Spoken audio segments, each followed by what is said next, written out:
What is going on, guys? Welcome to the Masculine Health Solutions podcast, where I'm joined by Jason Curtis, all the way out of the UK, who, instead of sleeping right now, is joining us to discuss some things in regards to the masculine mindset and how to become successful and all that kind of good stuff. Because, hey, you know what? This man's a testament to what he lives day by day, which is, being a successful dude, which is the subject that we really want to explore today. But first and foremost, Jason, how are you today, sir? I'm brilliant, thank you. Yeah, it's been a quite a chilled day with the kids, and I'm really happy to be on. It's a topic I'm really interested in and quite passionate about, so I'm keen to get into it. Hey man, and that's kind of the beauty of these conversations. I get to pick everybody's brain, and you know what? I'm always able to figure things out from a very different angle. I'm like, hey man, I didn't know that, and that's the beauty of these conversations where we can really explore these subjects, but we can do it in depth, right? But the first thing that I kind of want to ask you about was, you know, when what basically got you started on this journey of, hey, you know what, I gotta overcome challenges and really do better in life? Because you joined the army, if I'm not mistaken, right?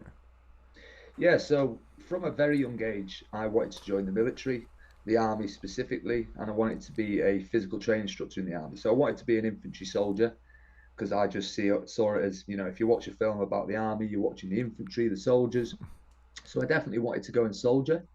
And a big part of that was just um, I was very laddish from being young, so I did a lot of combat sports. Wasn't brilliant, had a lot of fights, but it wasn't going anywhere big, but I enjoyed it. I was reasonably good, because I was sporty as a whole and quite fit. So everything that's sort of challenging was always a big sort of driver for me. Anything that was hard, if someone said, could you run this? Could you do this? Could you do this obstacle course? That was a massive, I was drawn to that sort of stuff. And I was always very much drawn to like the heavy sort of, traditional masculine, manly man, be that way. And the army was the epitome of that for me, Mm-hmm. which is why I joined the military. Did 6 years, loved my time in the army, spent most of the time as an infantry soldier and also as an army physical training instructor, which is my main passion, which is what I'm sure we'll go into with my gym and Mm-hmm. my educational academy and stuff like that. But yeah, there's been various challenges throughout the military and into business, which I'm sure we'll go on to, has definitely forced me and pushed me into understanding mindset. So mindset as a young lad was very much you just cracked on. As I've got older, I've been far more mindful about mindset, if that makes sense. So I Yeah. think as a kid, I sort of took it how it came. It's just about being tough. It's just about getting rough and ready. And there was not much thought process put into it. Whereas now I'm a little bit older, a little bit wiser, I'm very mindful about my mindset and the way in which I approach things and how to deal with stress. Yeah. So yeah, that's the overview.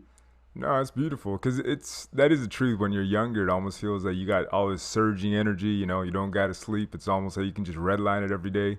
Then as we get older, you're like, wait a minute, man, I got to look into recovery a little bit more. I got Yeah, to explore totally. that kind of thing because it's obviously when you're younger, you can just white knuckle everything, and that's a very interesting point that you just kind of made. And what was the first distinction where you're like you realize that you just can't do that anymore? Was it like a specific challenge, or was it something in particular that made you kind of remap your mindset, so to speak? To be honest, it wasn't at any point in the military. So the military was like, you know what, just get tough, like be hard, get through it. And it was all because of the camaraderie. I think that's a Mm-hmm. big part of it. There was less where you sort of felt like an individual working things out. You were part of a team. So in all honesty, in the military, there was none of that. It was just go get it and be around great lads, and it was huge camaraderie, good laugh.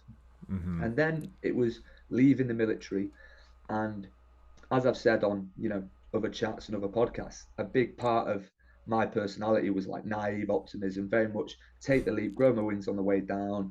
You know what, I'm going to be. I'm an ex-army physical training instructor. When I get leave the army, get into Civvy Street as we call it, I'm going to have loads of clients.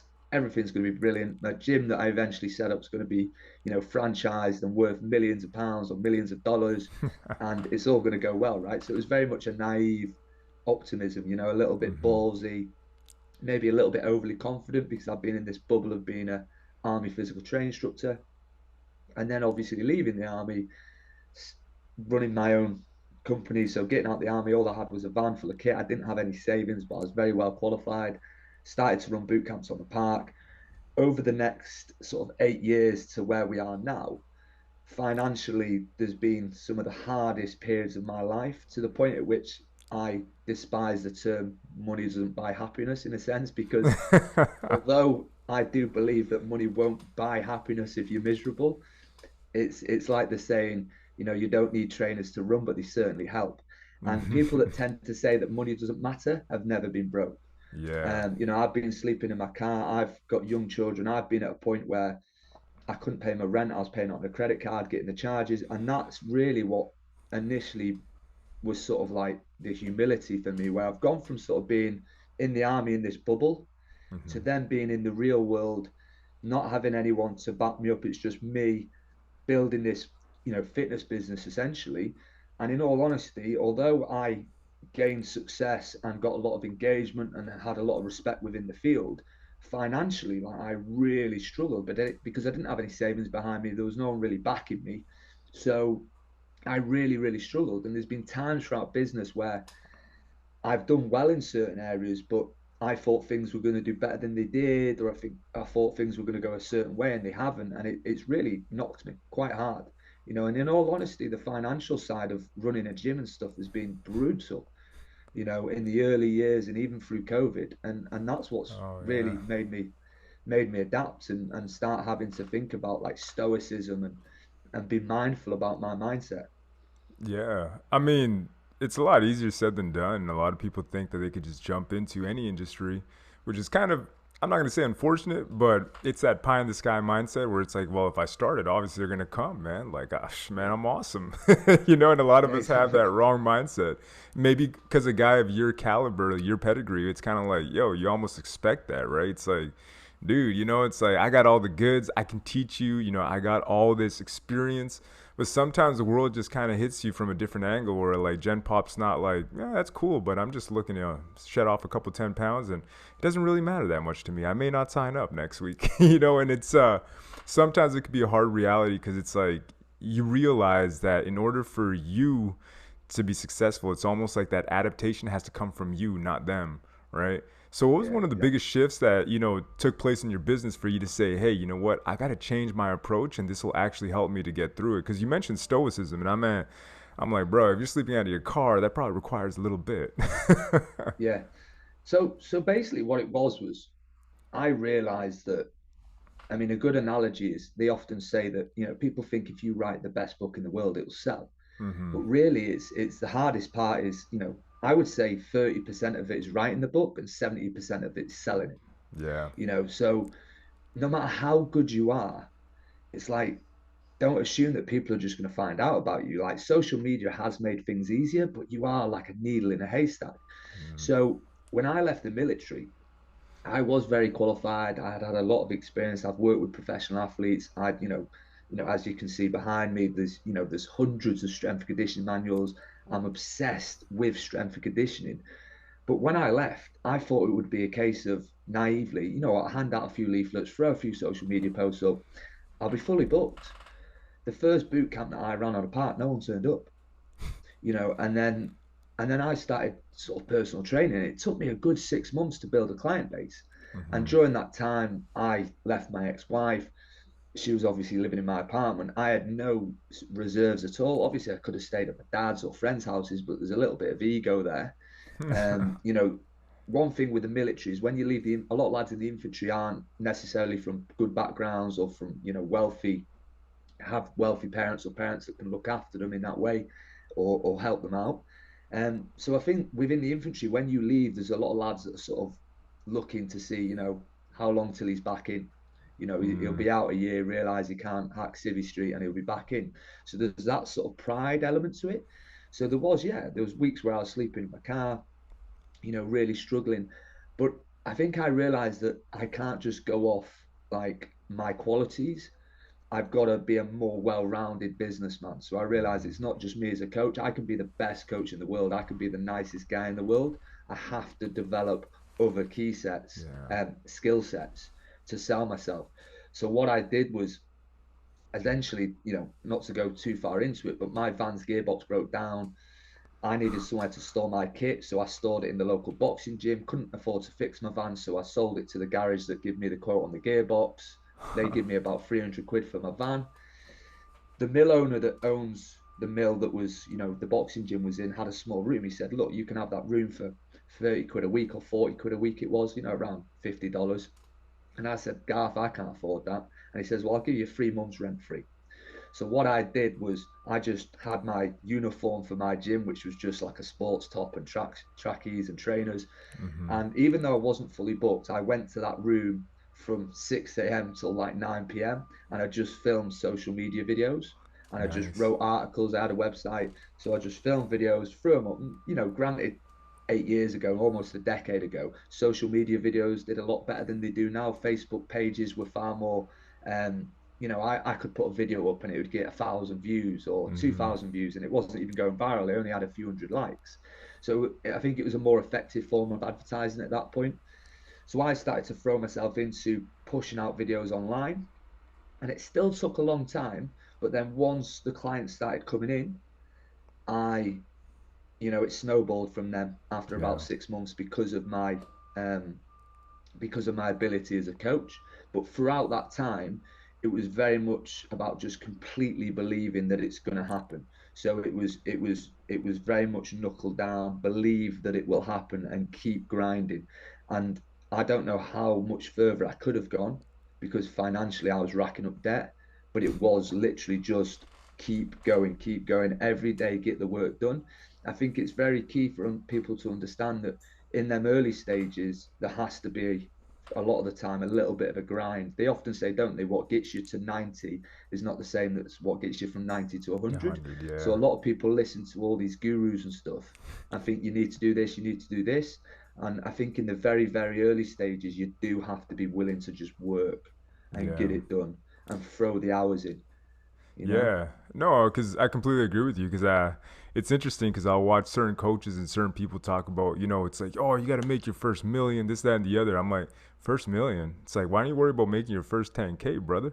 Why don't you start Yeah. off with the small steps? And the one thing that I think is pretty interesting is like, in that moment where all you had was a room, you still found a way to create something out of it, right? Your creativity kicked in, and it's almost like maybe subconsciously you were being led by something you couldn't explain, but you're like, hey, you know what? I got this space, I got this room, I got this thing called a phone. I'm gonna utilize it, and I'm gonna start working with it, right? And that's one of the things that I think it is necessary for you to be an entrepreneur or successful as an entrepreneur is like you just got to get moving sometimes, right? And it's interesting too that you mentioned that grind that starts off, and obviously we're talking about your entrepreneurial journey here, but I think anybody that's looking to lose weight, and I mean, you as a coach know this too, right? It's like when you first start off with clients, it's almost like, hey man, it's gonna be a grind. You got to get used to Yeah. the fact that you got to change the habits that you have been employing for the past 10 years. So Yeah. it's one of those things that is undeniable and a concept that I think a lot of people fail to recognize. Yeah, absolutely. I think that although I think you've got to have a healthy work-life balance, I think initially if you want to make something of yourself as an entrepreneur, you've got to create yourself an environment and a space where you can work. So it's almost like, even if you're working from home, my recommendation would be, create a space if you can that is like your office. If you can create that, what worked for me is having that little gym space where I could have sat at home at the computer, but I went there and it forced me to work all day. And I think in them early weeks, months, maybe even getting up, over a year, you've got to grind. You've got to really, really put the work in, like every hour God sends to work for me anyway. And then the goal then is to make more money and also free up time. So what Mm-hmm. happened to me was I was earning more money, but I was working rather than sort of doing less for more, I was doing more for more. So Mm-hmm. even though I was earning more money, it was great. I was always doing more and more and more. And it got to the point where I was like, right, my goal needs to shift from not just growth, but it also needs to shift to get time back now. So Mm-hmm. doing less for more, and that is a really hard goal to achieve. Sometimes that's harder than earning more money. Is freeing up more time, and it's a very much a hard thing to do. So in the early stages, put the work in. Once you start seeing some level of success, don't just look at how much more can I grow. It's also looking at how much more can I free up time, because eventually I will burn out, Mm-hmm. um, and I need that time, and I'll Yeah. be happy and healthy. And also, you've got to remember, where do I want to be? Do I want to finish in, so many decades time and be like, well, I never took any time? You've got to think about the big picture. It's that old, the story of. Have you heard the story of the sort of fisherman, where the Yeah. businessman comes up to him and says, you Mm-hmm. can, if why don't you have two boats? And they're working till 12 o'clock and then chilling on the beach, and then, they say, why don't you work till 5 o'clock and then you can buy a factory? They say, what then? They say, well, you can employ more staff. What then? You can do this. And then eventually he says, you can retire and chill on the beach. And they're like, well, that's what we're doing now. And I think that was key for me. Is in the last 2 years, I got to a point where I said, I want to do the amount of hours that I'd be happy doing for the next 20 or 30 years. Yeah. And I said, if I don't do it now, I won't do it next year. I won't do it the year after, and I won't do it for years to come. And that's where I'm at. I need to grow my businesses, but I need to grow them in a way that's sustainable for me. Sustainable and systemizing it in a way where it's like you don't have to be there 24/7, right? And Yeah, I'm exactly. guessing like that's one of the things that's probably was it difficult for you to kind of make that initial shift? Because I'm like, you're holding the reins this entire time, then all of a sudden it's like, well, you got to let go a bit, and it's like, oh man, but I got to be in control. Did you have any of that like resistance initially, or were you eventually able to like, okay, I can trust my people, I can step off, and just kind of watch from a distance? Was that transition kind of difficult?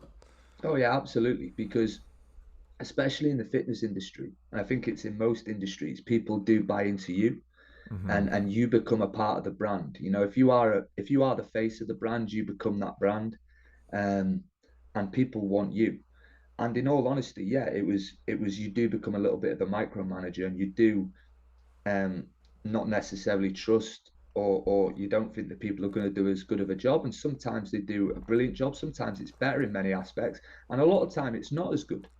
So even though all my coaches are great, there are classes that if I was doing them, they would be busier. But there's also coaches that do classes that are better than mine on occasion and stuff like that. But there's no doubt that I lose money because of the the the fact that I'm not doing as much. So I could Mm-hmm. I could always do more. I can do more now, but I've had to take that step back, because otherwise I would never stop doing 80 to 100 hours a week, Yeah. and I wouldn't then be able to focus on other areas of business. So sometimes you can get stuck on one aspect of the business that is very much focused on, it's where you're making your money. And that's a good thing, because you do want to focus on that and lean into them areas. But if you don't free up that time, you might never create aspects of the business that in the future are you know, you know, doing considerably better than what you were concentrating on, because you've got that creative freedom. And that's also key. You've got to put yourself in a position to get good luck. You've got to put yourself in a position to develop new aspects of the business. Mm-hmm. Yeah, because I you can't really expand if you're kind of stuck. If you're in that bottleneck, there's no way that you can really expand past it. It's like, well, you're stuck here until you figure this out. And I guess it's just kind of like another level of resistance that kind of comes with everything in life, right? Going back to the gym, and I always use the gym as an analogy, right? It's like in order for you to get past, one plate, you kind of got to make sure you can hit those 35s for a solid set of like 10 or whatever it might be. And then you graduate up, right? And then eventually it's like, okay, I can add another 10, I can add another 20. Then get into those two plates. A lot of guys suffer that, right? You always talk to them, and it's like, hey, let's break it down in reps and sets. And kind of like, okay, you got to just have the right plan in order to execute that, follow it, and then you'll be able to graduate to the two plates that you've always wanted, for your bench presses. Most guys kind of desire that. But it's one Yeah, of those absolutely. things that, like, I think it's interesting how you carry that over, that mindset from the gym into your work, right? And you were able to do it pretty gracefully. Like, would you say that it was hard, like, initially to just say, hey, you know what? I'm stuck, and just kind of admitting that? Or was it more just like, I'm not able to spend enough time with my kids? Because I'm guessing, like, the life or the work life balance must have taken a hit initially, too, right? Yeah, absolutely. So initially, I worked an incredible amount. So it was 80 hours in the gym, and then 20 plus hours writing and developing courses. And there's an element to which sort of family is key, and having a wife is key, or a partner. Um, for me, because that did force me as well. So if I was single, I would have carried on working myself to the ground. You know, I would So, have carried on working 80 hours a week in the gym. Why not? So yeah, this isn't a negative thing, but the wife was definitely a driver. And when I had young children with my wife, so I had children, they're young now. Um, that was a drive. That was a driving factor. So that forced me to do it, which was a good thing. You know, mm-hmm. so having a wife and kids that essentially made me have to take more time off because I had to look after them and be around and stuff like that, which is a good thing. Yeah. But I wouldn't have done it otherwise. So that's definitely positive. So in many ways, I didn't have a choice, and that's good because it forced me to do it. But also, I did some coaching with a business coach, and she said, what are your main goals? And obviously, there was financial goals, and to be honest, my main goal within business was to be, a not an influencer, right, but a Mm-hmm. person of that's respected within my field of S&C. So people would look to me because I run an online academy. We've got over 30,000 students in the academy now. The Instagram has got over 100,000 people on it, but it's Mm-hmm. not about influence. It's not about fame. It's about people looking at me within my industry, which is the fitness industry, and saying, that's the guy that you can go to and trust his information. If you want to do a personal training course or become a certified strength and conditioning coach, that's the guy to go to. That's what I Yeah. wanted. So respected within my field, financially, having that financial freedom to a certain level. I don't need to be a multimillionaire, but also not having to work myself to the ground. So having that work life balance. So they were the sort of three goals. So be sort of respected in my field and, looked at as in, that guy's done a good job. He's tried his Yeah. best. That's brilliant work.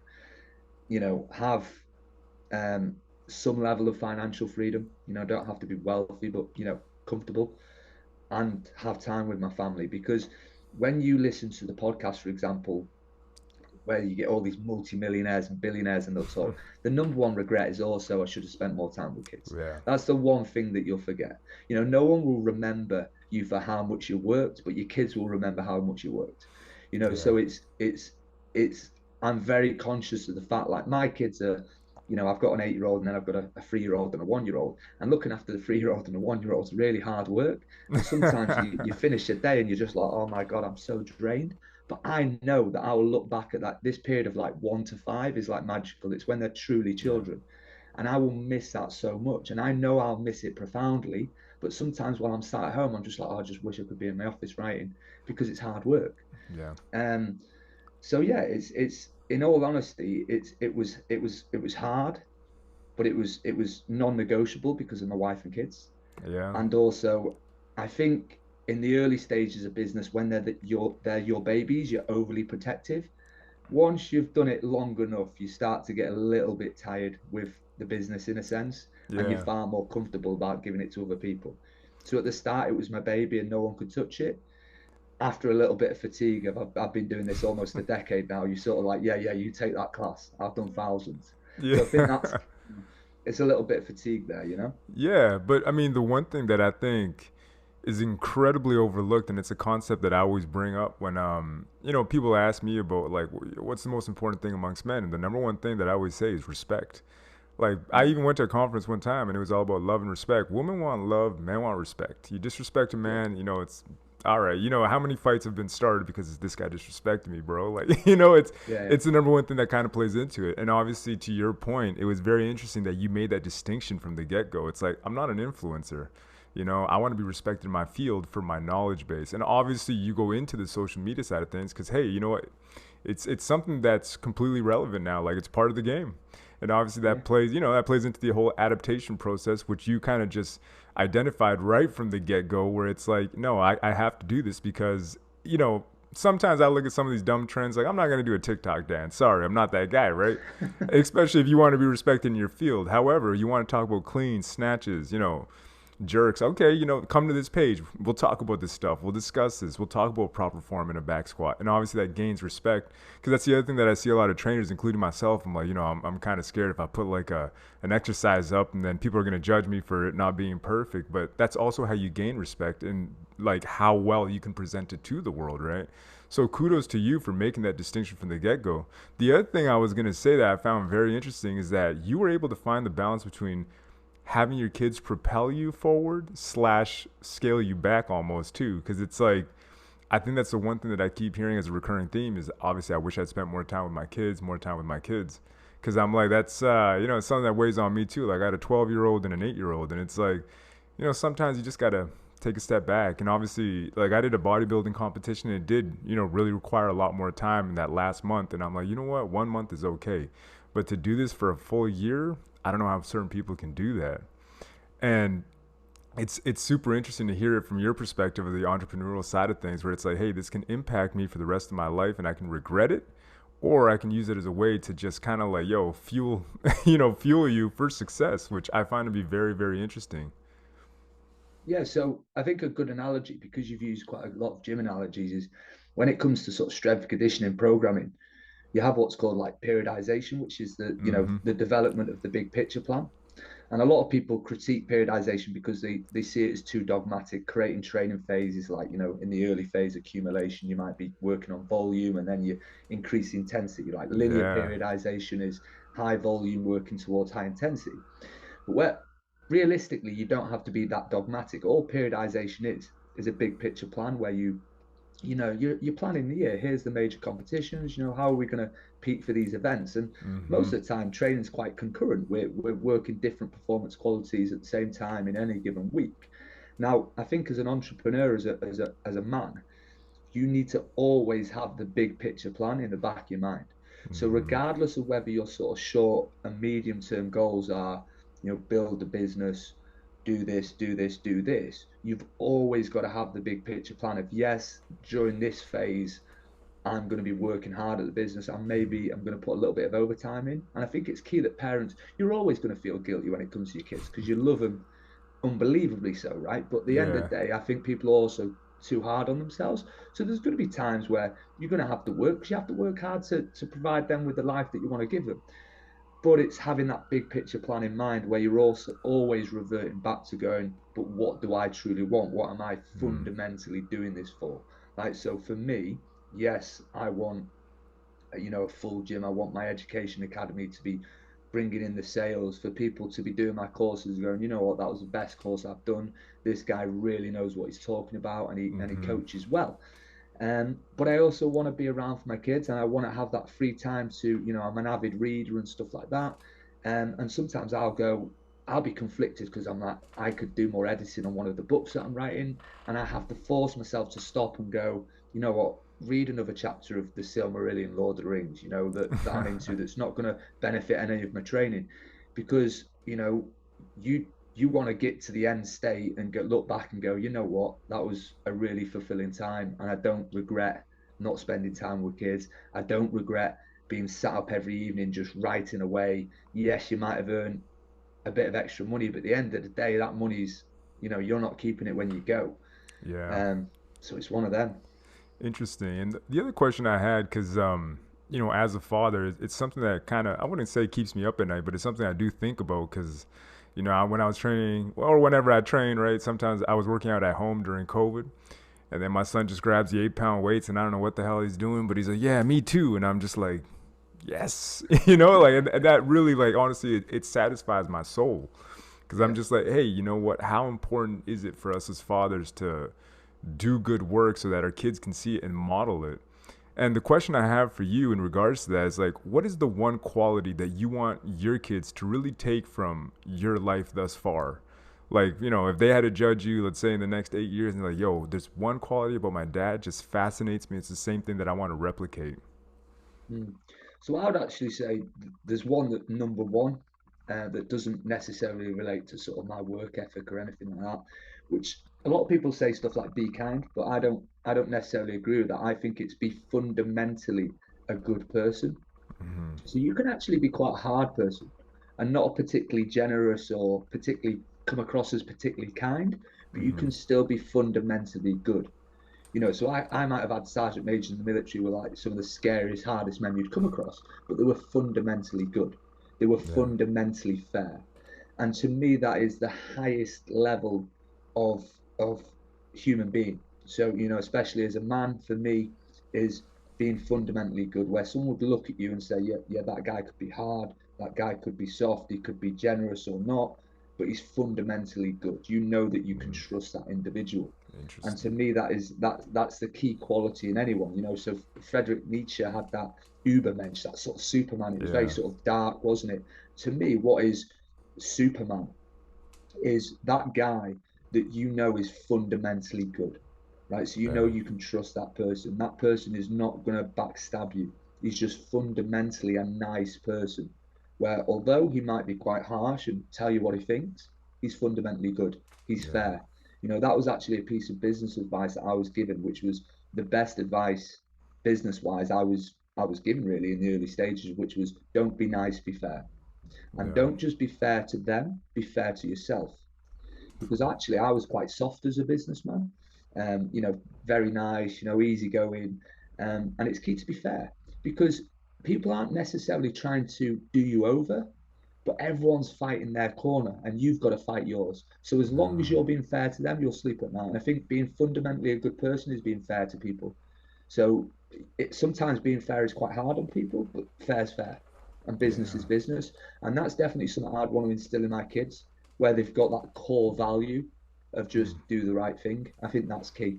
And I think that then translates to you being a far more disciplined individual and progresses on to having good work ethic. Even if you work for someone for minimum wage, being a fundamentally good person means that I am hired to do this job. It's not minimum wage, minimum effort. It's like I'm going to do this job to the best of my ability because I'm fundamentally good and I do Yeah. the right thing.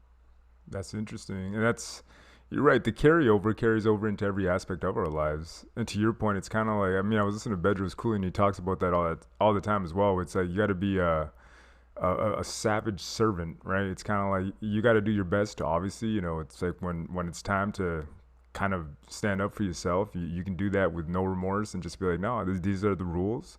I'm playing by Yeah. them. If you don't like them, you can fuck off. But, Mm. at the same time, I'm always going to be respectful of said person as well.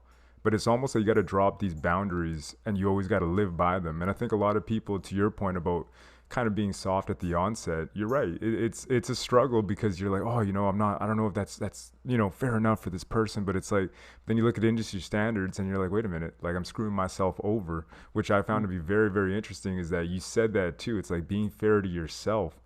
And I think a lot of us, myself included, in certain situations where it's just like, yo, man, you're screwing yourself over in a lot of situations that you put yourself in, and it's almost like it's interesting because it's almost like you have to almost recalibrate your mindset, which is difficult because you're stepping into this arena, like you said, from fitness to business, and it's almost like now you gotta change your perspective, which is something that I find very very interesting. And you were able to do it successfully, but I think a lot of people do struggle with that.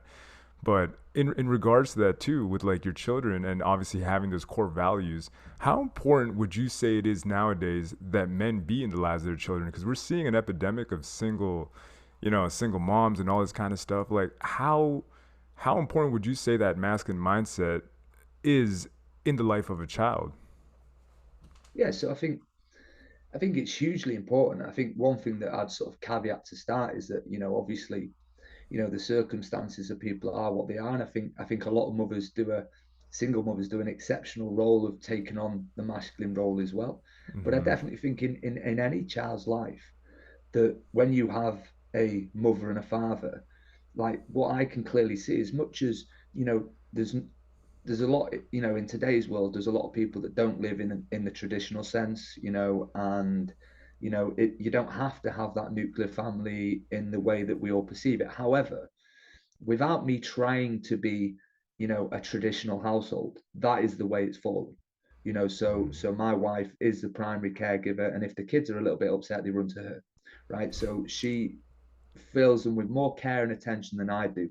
When it Mm-hmm. comes to like the rough and tumble, and the joking around and being silly and stuff like that, I do far more of that.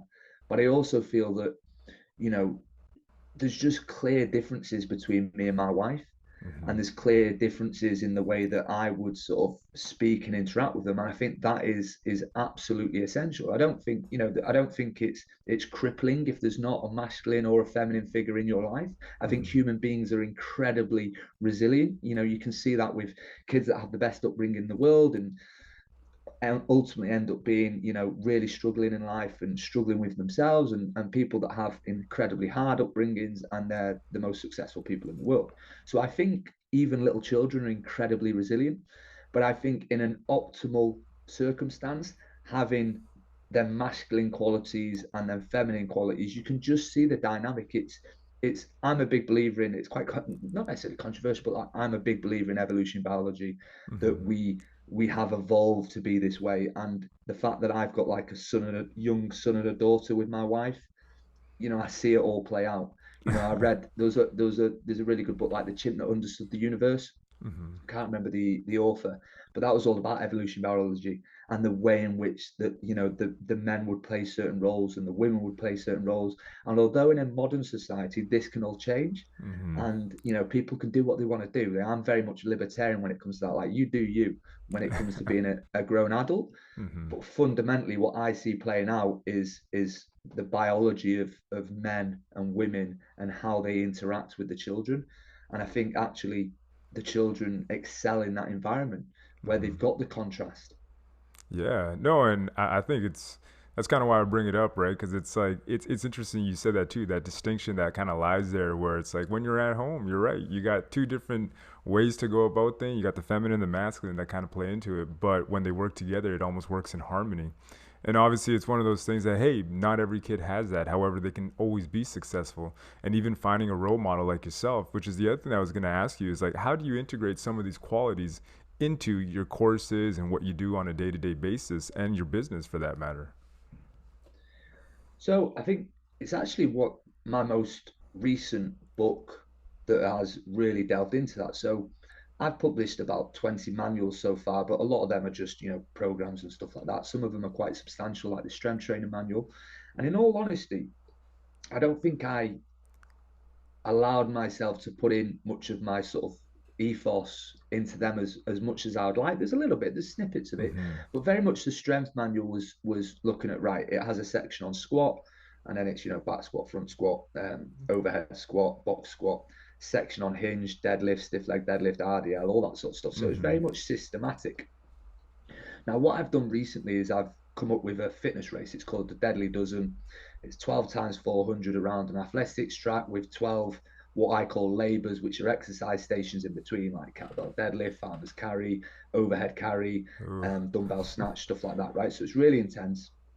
And what I've done is I've created a training methodology around that. So I've wrote a manual it's over 250 pages, over 80,000 words. So it's a big, substantial manual that goes into the training methodology.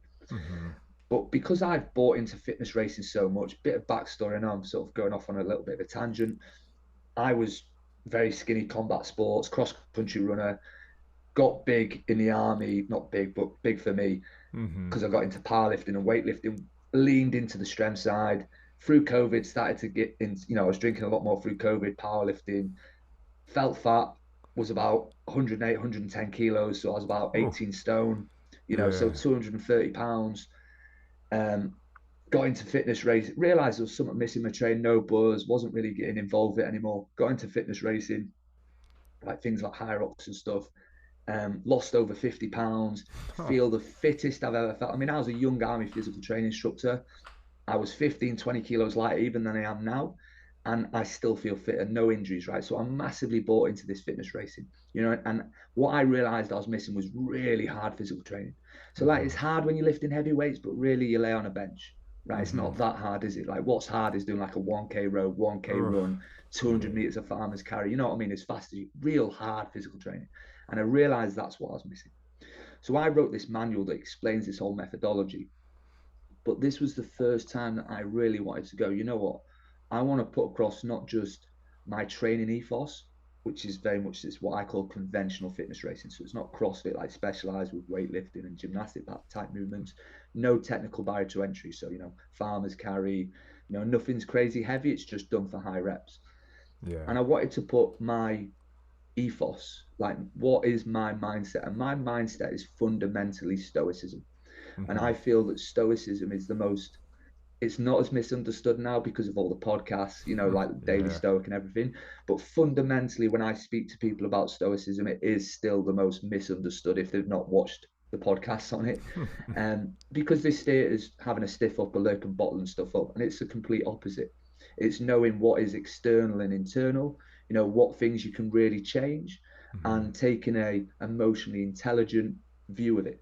And that has been the key to helping me with business, because when external things hit me, and what, I feel like so angry, or I feel like shit, I am, even scared sometimes when I'm like, shit, this is bad. Mm-hmm. Financially, in a bad financial situation, stoicism, that internal citadel where I can retreat within my mind, or that ability to just go, okay, this is the situation, how am I going to solve this practically? And Yeah. this is what I always say is key for men, sometimes more so than women, because women are emotional in different ways. Where Yeah. I find a lot of the time women are more open to speak to each other, they're more open to talk about it. I don't feel that for myself, and I can probably speak for a lot of guys that I've spoken to about this. They don't just want to sort of blurt out all their emotions. What they want to do is deal with it in a more practical way, and what Stoicism does is give you the tools to do that. And that's why, and I sort of marry that up with, hard physical training, because Yeah. I think like the body trains the mind and the mind trains the body. I think it was Epictetus or someone said, you know, yeah, what is it? What, something along like labor strengthens. I'll try and get the quote. Where's let me bring up the quote because that's going to really annoy me.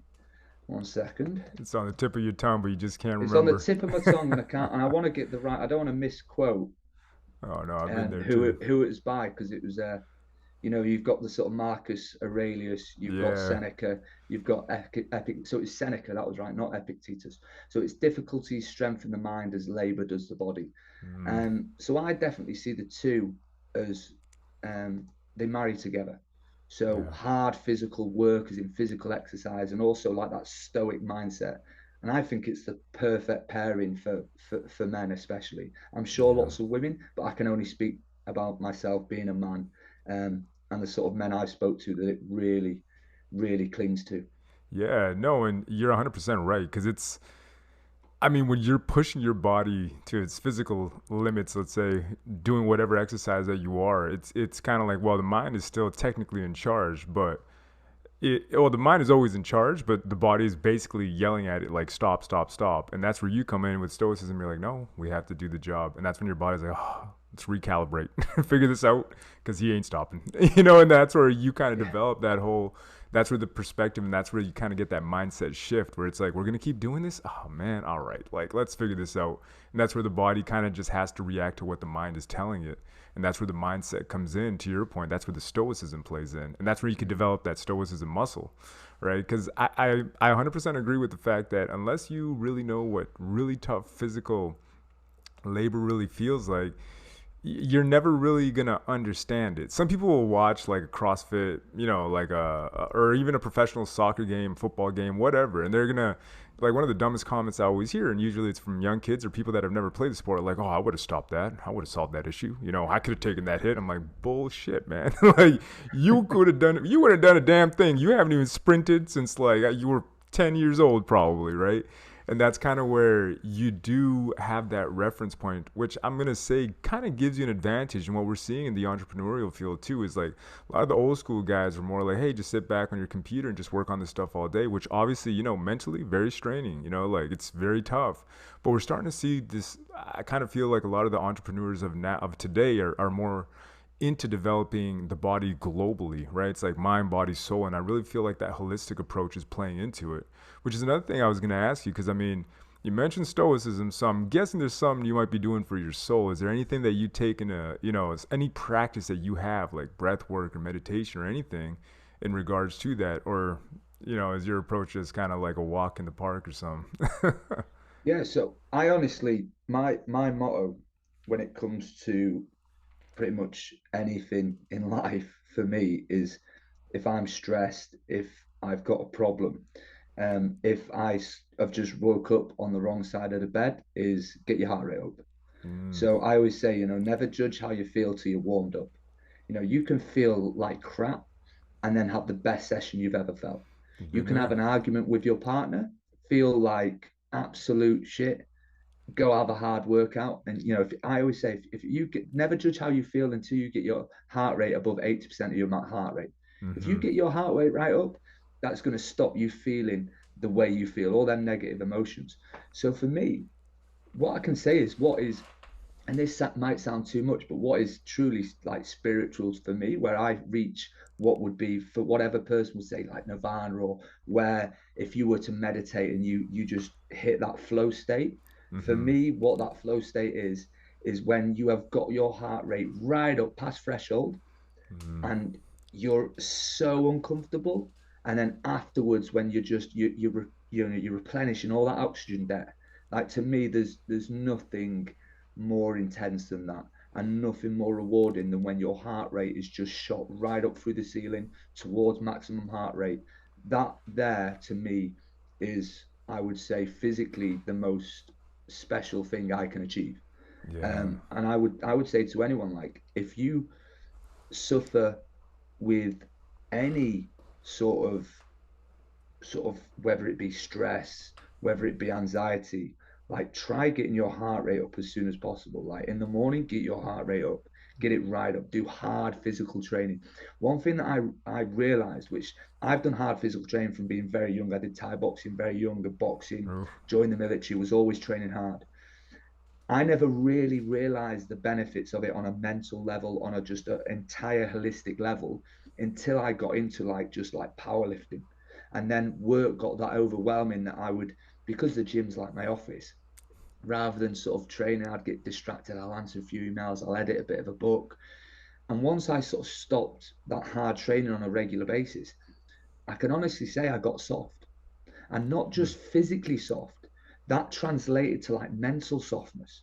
I was less resilient. Like the idea of marking all these students' work, or if I had an overwhelming amount of emails, or financially the gym was, I needed to get more members in.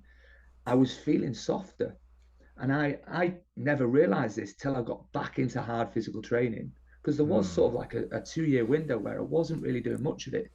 And I was like, you know what? This isn't just making me physically harder. This isn't just, building my bone density. It isn't just building my muscle density. Like Stoicism, I always said, train your mind like physical training trains your muscles. But it's more than that. It's more interconnected. This hard physical training is not just increasing my comfort zone. So expand. I often say, if your comfort zone is a circle and you're in the middle, you've got to get outside that comfort zone to Mm-hmm. expand your comfort zone. So it's expanding that threshold. But that interrelates to your mental fortitude and your overall toughness across all things in life. So the harder I train, the more resilient I become on every level. So to me, the hard physical training is not just physical, it's not just mental toughness. It's completely a holistic right into the spiritual, where I Mm. think I'm achieving what I achieve when I work myself incredibly hard and develop my ability to be beyond threshold. So beyond sort of that lactate threshold heart rate, so my heart, I'm working harder than I can really recover from. That to me is spiritual. And I Yeah. think it's a shame that more people don't learn to embrace that and do it more. And I think we'd have a damn sight more less mental health issues if people were to exercise more, especially hard physical exercise. Yeah. No, and I mean, to your point, you are right. And I felt, I mean, that's kind of why I love that feeling when I'm training to absolute failure and then you train past it, and it's just Yeah. like, you can't really get past it. It's or you can't really get over that feeling where it's just like, bro, like I want more of this. And that's kind of where I guess you could call it a healthy addiction. Depends on, your perspective. But for me, it's the one thing I discovered like as a kid, same as you. I was like 14, 15, and I started looking into powerlifting, deadlifts, this, that, and the other. And I'm like, wow, this is incredible. Like, and it gives you the Mm. sense of power that you are 100% right. Like when you now have to write a project after being energized from doing an extremely difficult workout, it feels completely different. And that's the one thing that I think a lot of people just don't understand because they're like, oh, you're going to lose all your energy doing that. I'm like, actually, it's the opposite. It energizes the body.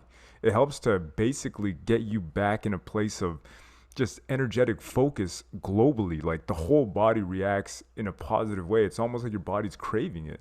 Like I'm like, obviously going back to your point about evolution, it's like after all the things that happen, you don't think this Ferrari wants to reach, redline it, take it to the max, or you think it just wants to constantly drift like at 20 miles an hour, 20 kilometers an hour for the rest of your life? It's like, no, it wants to be pushed. And that's where you come in and really have that mindset and really push forward.